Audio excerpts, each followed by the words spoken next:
Shalom. Sekali lagi kurang keras, shalom. Shalom. Sekali lagi shalom. Shalom. Mari sama-sama kita akan bersuka cita menyambut kebangkitan Tuhan. Kita akan merayakan hari kebangkitan ini dengan penuh sukacita. Mari sama-sama kita akan bangkit berdiri, berikan kemuliaan yang meriah buat Tuhan. Haleluya, haleluya. Haleluya.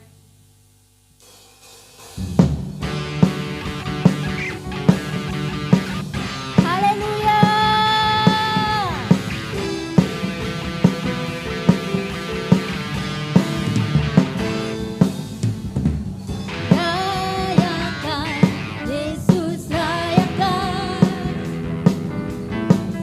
Rayakan, Yesus rayakan. Rayakan.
buat Tuhan.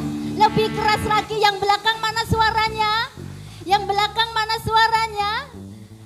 Haleluya, tepuk tangan lagi buat Tuhan yang meriah, yang lebih panjang lagi. Karena hari ini kita akan menyambut kebangkitan Tuhan. Kita sudah ditebus dosa-dosa kita oleh Tuhan. Oleh karena itu, mari kita lebih semangat lagi memuji Tuhan. Kalau Tuhan sudah menebus dosa-dosa kita, kita cuman bisa menyenangkan hati Tuhan. Itu satu-satunya kunci bahwa kita adalah anak-anak Tuhan yang sudah diberikan kemenangan. Mari memuji Tuhan dengan lebih dahsyat lagi. Haleluya, sungguh nyata kasih Tuhan. Amin.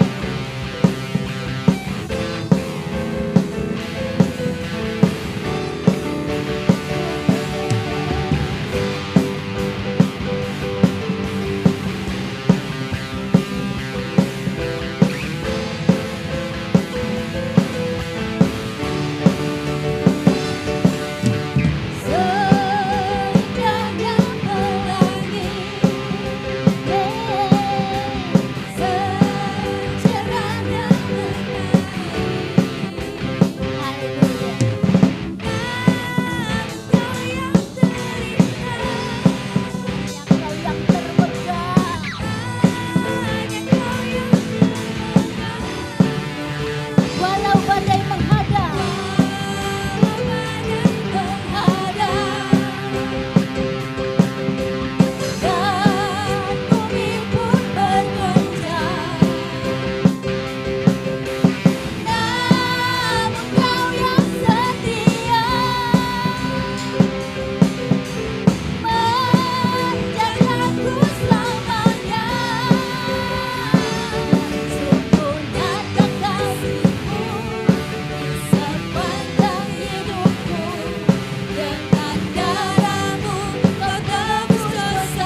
keras lagi. Masih semangat memuji Tuhan?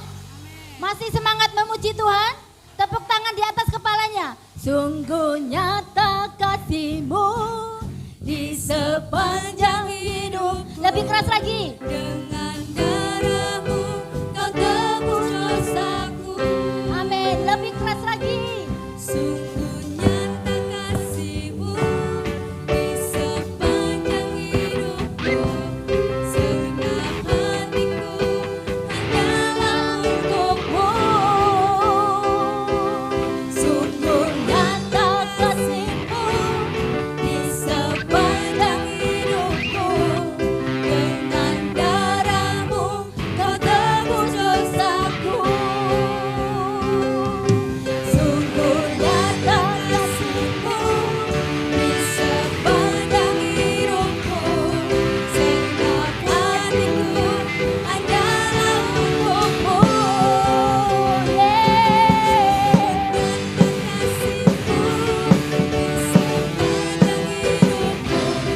Dengan darah-Mu Kau tebus dosaku. Sungguh nyata kasih-Mu di sepanjang hidupku. Segenap hatiku hanyalah untuk-Mu. Segenap hatiku, segenap hatiku hanyalah untuk-Mu. Segenap hatiku, segenap hatiku hanyalah untuk-Mu.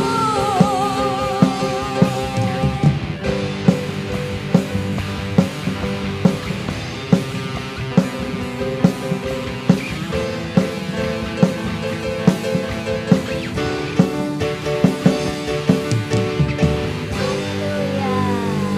Silakan duduk kembali. Haleluya. Terima kasih Tuhan. Kita akan sama-sama menyiapkan hati kita untuk bersatu hati menerima lawatan firman Tuhan. Kami mau mengajak semua Bapak Ibu untuk sama-sama merenungkan bahwa pengorbanan Tuhan sungguh sempurna. Kalau Tuhan sudah menebus dosa-dosa kita dengan darah-Nya, mari kita memberikan yang terbaik buat Tuhan. Bukti kasih kita kepada Tuhan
Terima kasih untuk pengorbananmu yang sempurna sampai hari ini.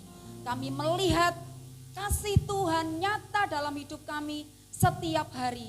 Terima kasih untuk pagi hari ini Tuhan. Terima kasih untuk kesempatan buat kami bersama-sama memperingati Paskah. Terima kasih untuk anugerah-Mu yang baik, anugerah-Mu yang indah. Berbicaralah untuk setiap kami anak-anak-Mu. Sebab kami siap mendengar, mari Roh Kudus berbicara untuk setiap kami. Roh Kudus akan mengendalikan setiap kami pagi hari ini. Roh Kudus akan berbicara untuk kami. Roh Kudus akan menguasai ruangan ini. Mulai bangku depan sampai yang di belakang. Kami mau setiap kami diberkati. Yang percaya bersama-sama dengan saya katakan.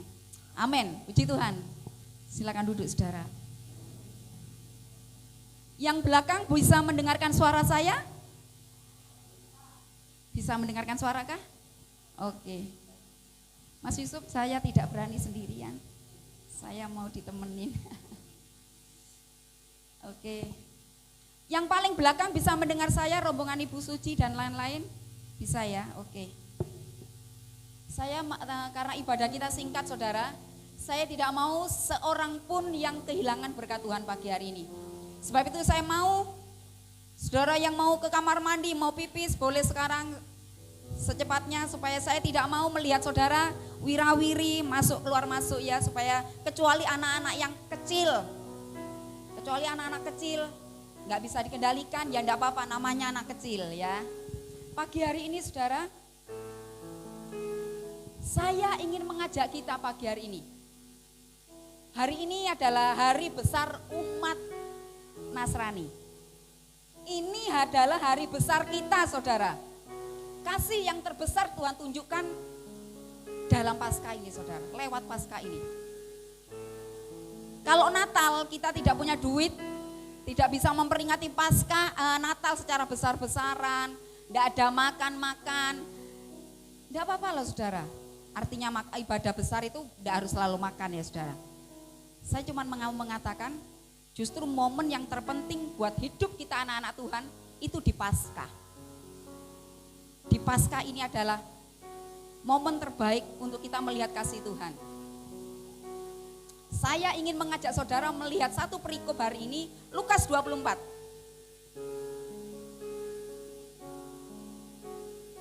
Lukas pasal yang ke-24, ayat yang ke-36 sampai 40 saja. Lukas 24 ayat 36 sampai 40. Boleh bangkit berdiri yang menemukan, Ibu Puji akan membacakan untuk kita semuanya dengan suara keras, Ibu Puji.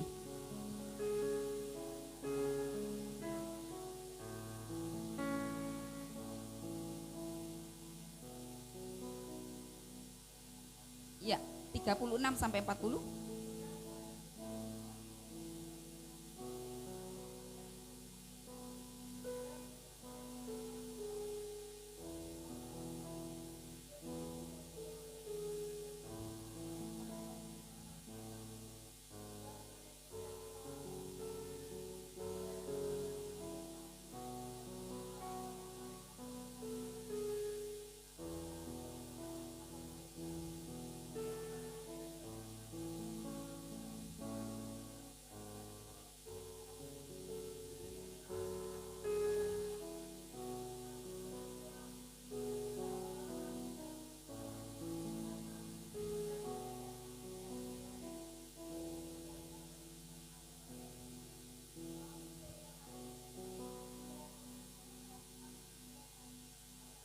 Iya, ini percakapan Tuhan Yesus menjumpai murid-muridnya setelah para pengikutnya mencari Yesus dan kuburnya kosong, saudara.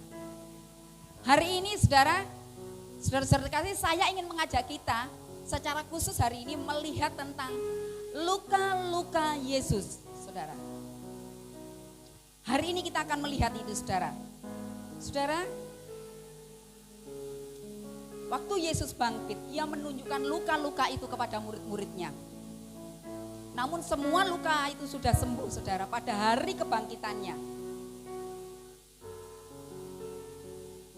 Karena Yesus tidak lagi menggunakan tubuh jasmani, tapi dia sudah menggunakan tubuh kemuliaan. Tapi bekas luka itu masih bisa dilihat oleh murid-murid Yesus. Jumat Agung yang kemarin kita peringati, yang kita ibadah bareng-bareng, berbicara tentang kasih Allah, kasih Kristus kepada saya dan saudara. Dan Paskah pagi hari ini, kebangkitan Kristus ini berbicara lebih dahsyat lagi, saudara, karena ini bicara tentang bagaimana Yesus menaklukkan maut, menaklukkan kuasa iblis di bawah kakinya. Kebangkitan Kristus adalah suatu mujizat, saudara. Kalau ada gereja, kalau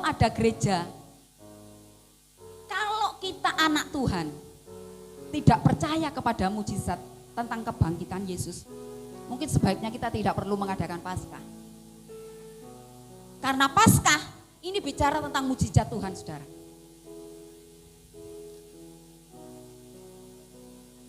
Saya ingin mengajak saya dan saudara melihat luka-luka Yesus.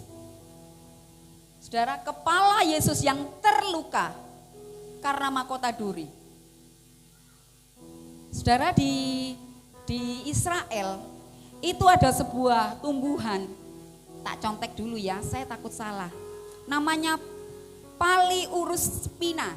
Itu tumbuhan liar yang bisa didapat oleh warga, mereka bisa dapat di mana-mana. Yang durinya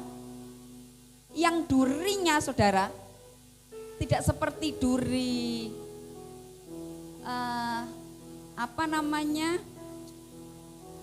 mawar yang kita ditusuk. Yang duri mawar itu kalau kena tangan kita sangat sakit, saudara.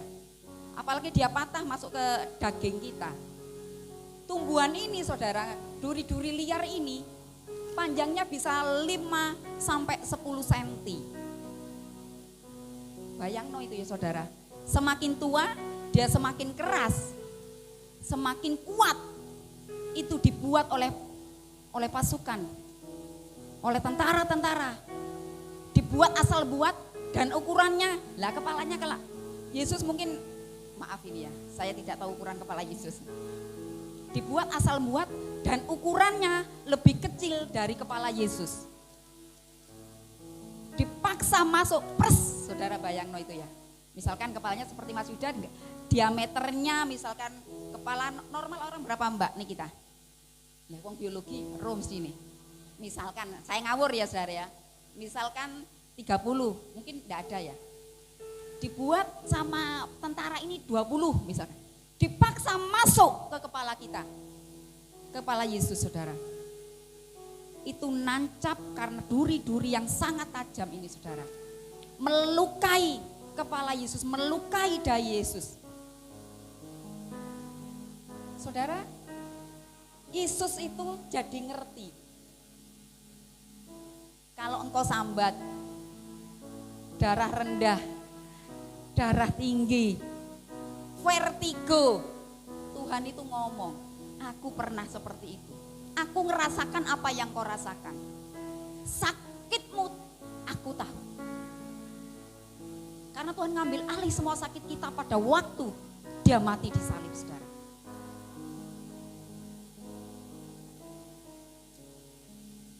Sakit kepala yang kita rasakan. Mulai sekarang kalau saya dan saudara mau gagal ke gereja karena sakit kepala ya, ingat itu, saudara. Tuhan, sakit kepalaku enggak sebanding dengan duri yang ditancap, mahkota duri yang ditancapkan di kepalamu. Sehingga buat kita enggak punya alasan, aduh, ngeluh titiknya wis tak budal lah ini gereja. Selama aku bisa naik motor tak berangkat, ya Mbak Yusef, budal lah ya, aduh ya budal. Mbak Yusef itu jauh rumahnya, saudara. Saudara yang belum pernah main ke rumahnya Mbak Yusef, boleh sekali-kali main ke rumahnya Mbak Yusef. Saudara terkasih, tangan yang berlubang paku. Oh mas, maaf, sebelum saya ini, coba ini perhatikan, saudara. Mas Bram siapkan untuk kita. Itu salah satu bentuk duri-duri yang diambil oleh prajurit. Itu loh, saudara. Kena titik pucuk, titik til, kita sakit, saudara. Ini ditancapkan di kepala kita, di kepala Yesus. Yang kita melihat luka yang selanjutnya, tangan yang berlubang paku. Saudara, saya kalau melihat di sini di gereja ada paku yang paling besar itu namanya paku usuk yang saya lihat ada di sini. Saya tidak tahu itu berapa senti, tetapi saya membaca tadi malam, saudara, paku yang ditancapkan untuk memaku tangan Yesus dan kakinya itu diperkirakan panjangnya sekitar 18 sampai 20 cm.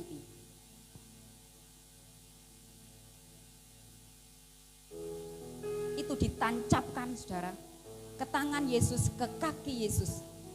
Yesus sebagai manusia waktu itu, saudara, dia merasakan sakit yang teramat sangat, penderitaan yang besar, tidak berdaya, seakan tidak ada yang bela, saudara.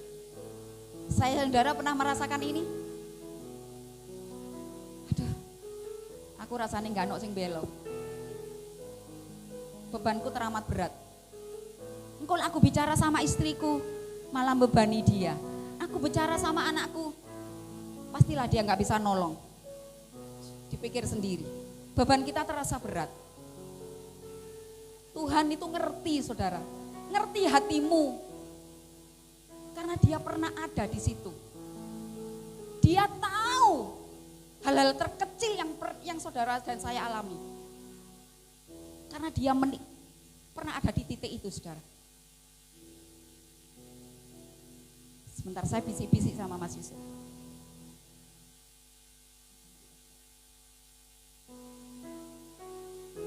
Saudara, kemudian kaki yang berlubang paku.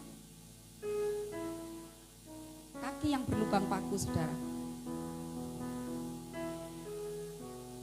Kalau Yesus mau, rasanya dia kepingin jadi itulah, saudara, X-Men, super yang kepingin dia menghilang. Apa dia tidak bisa melakukan itu, saudara? Pada waktu dia merasakan kakinya, betapa paku itu menancap dan menembus kulitnya, menembus tulangnya, sampai menancap di kayu. Bisa enggak dia lari, saudara? Menurut saya dan saudara, ting, hilang. Ya bisa kalau dia mau. Tapi pada waktu Yesus menempatkan diri sebagai manusia, ketundukannya kepada Bapa. Karena dia mau saya dan saudara diselamatkan. Sebab itu dia enggak lari, saudara. Dia tunduk kepada Bapaknya.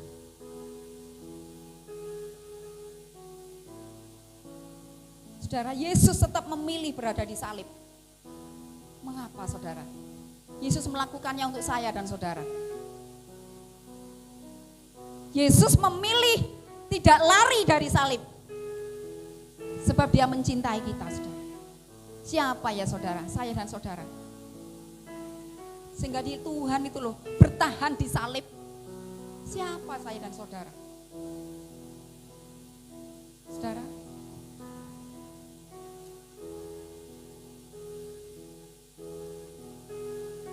kita ini kadang sak geleme dewe, saudara, nderek Tuhan. Bener enggak, saudara? Kita ini sembrono ikut Tuhan. Sak mau kita. Hatiku senang aku ibadah. Hatiku enggak senang aku enggak mau ibadah. Aku pegel sama orang itu, aku enggak mau ibadah. Kita ini sembrono, saudara. Kita ini lupa. Kita ini bukan siapa-siapa tanpa kematian Tuhan, saudara. Luka yang selanjutnya yang kita lihat, punggung Yesus yang disesah. Saudara, saya jujur, saudara, ya, sepanjang hari kemarin, hari yang melelahkan buat saya secara fisik. Tapi bukan masalah pekerjaan, saudara. Di sini. Saya mempersiapkan firman Tuhan ini. Saya tidur 10:30.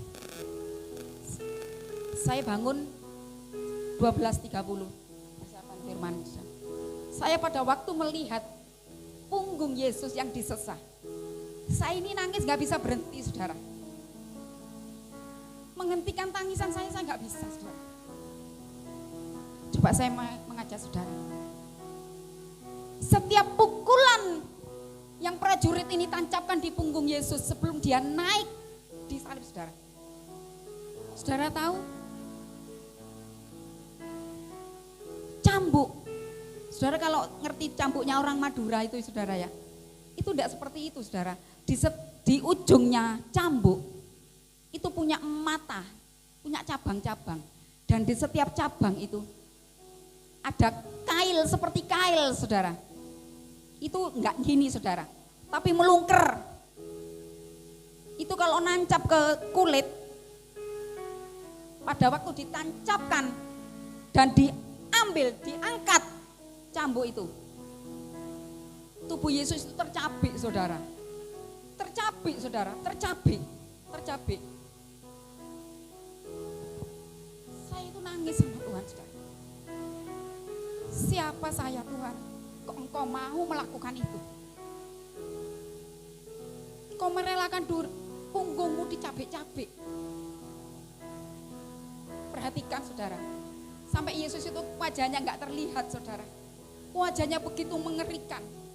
Karena luka yang harus dia tanggung, saudara. Tarikan demi tarikan, cambukan demi cambukan. Dikatakan oleh Alkitab, saudara, 39 kali Yesus dicabik. Habis, saudara. Saudara, punggung saudara yang lebar pun, seperti Mas Yuda pun, seperti Pak Paulus Hadi pun, dicambuk 39 kali. Sekali cambuk berapa luka, karena dia bercabang, saudara. Ini 39 kali, saudara. Disesah Yesus, dicambui. Setiap cambukan datang itu mengambil dagingnya, mengambil daging di punggung Yesus. Yesus mau bertahan, saudara. Yesus mau bertahan untuk saya dan saudara. Jangan sia-siakan pertahanan Yesus. Sakitnya Yesus disalib untuk saya dan saudara.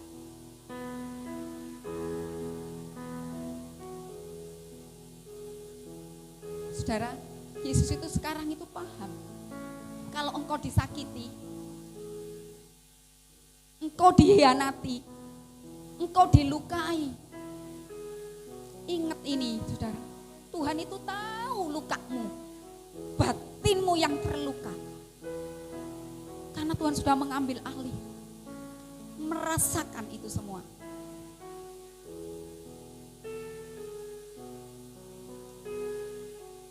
Lambung yang ditikam, luka Yesus yang selanjutnya. Semua penderitaan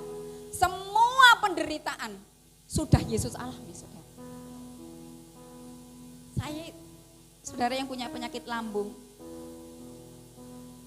itu ternyata tidak seberapa. Kalau lambung kita kambuh, sakit mah, biasanya kita nggak bisa beraktivitas, saudara. Tidak seberapa. Dan Tuhan ngerti sakit lambungmu itu, karena lambung Yesus pernah ditusuk, saudara. Lukanya sampai mengenai lambung Yesus.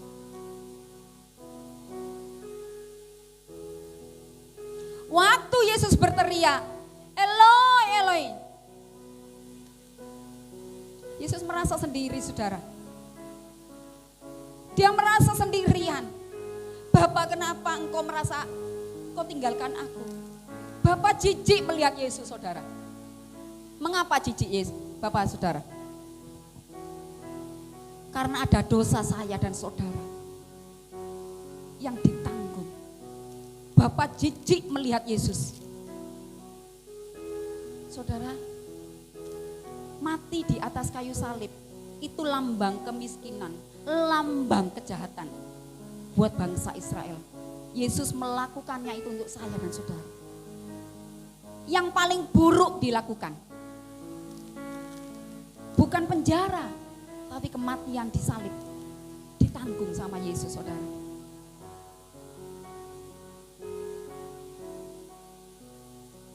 Sebab itu Yesus tahu rasanya orang sakit itu, saudara. Yesus tahu rasanya ditinggalkan. Saudara, mengapa orang kadang mengambil keputusan gila? Apa itu keputusan tergila dalam hidup seseorang? Ada orang kadang berani mengambil keputusan untuk bunuh diri, saudara. Karena dia merasa sendirian. Dia merasa sendiri.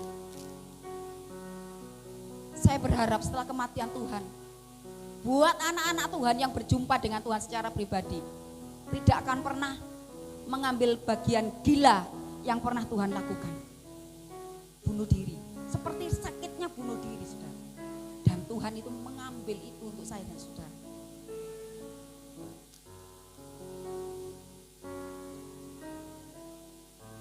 Saudara terkasih, memandang salib Kristus, saya ingin mengajak saya dan saudara pagi ini, ayo pandang salib Kristus. Pada waktu Kristus kita pandang, kematiannya kita lihat, tidak akan pernah terlintas dalam benak kita untuk kita ninggalkan Tuhan, dengan alasan apapun. Dengan alasan apapun, apalagi alasan duniawi, saudara. Tinggalkan, saudara. Engkau kecewa karena pekerjaanmu, karena rumah tanggamu, karena anak-anakmu, karena istrimu, karena suamimu. Tidak sebanding. Jangan tinggalkan Tuhan untuk hal-hal yang duniawi, saudara. Ada mukjizat. Paskah bicara tentang mukjizat. Sebab itu saya mau keluarga Eklesia mengalami mukjizat setiap hari dalam hidup kita. Setiap hari, bukan hanya momen Paskah. Setiap hari adalah mukjizat buat hidup kita. Pengiringan kita kepada Kristus, kita jadikan ini sebagai klimaks hidup kita, saudara. Ayat kesukaan kita, ayat terakhir, 1 Korintus 10 ayat 13.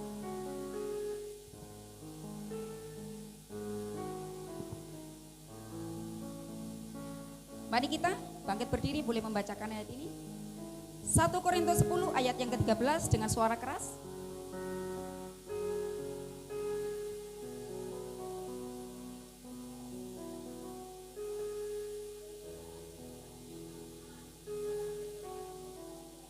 Ya.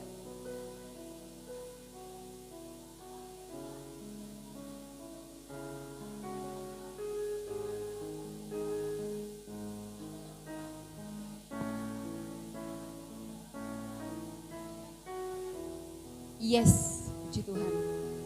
Saudara, jadikan ini, pegang firman Tuhan, janji Tuhan untuk saya dan saudara.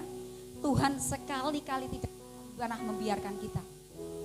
Kalaupun kita harus menanggung penderitaan, Tuhan ngomong tidak akan melebihi kekuatan kita. Puji Tuhan, Tuhan memberkati kita.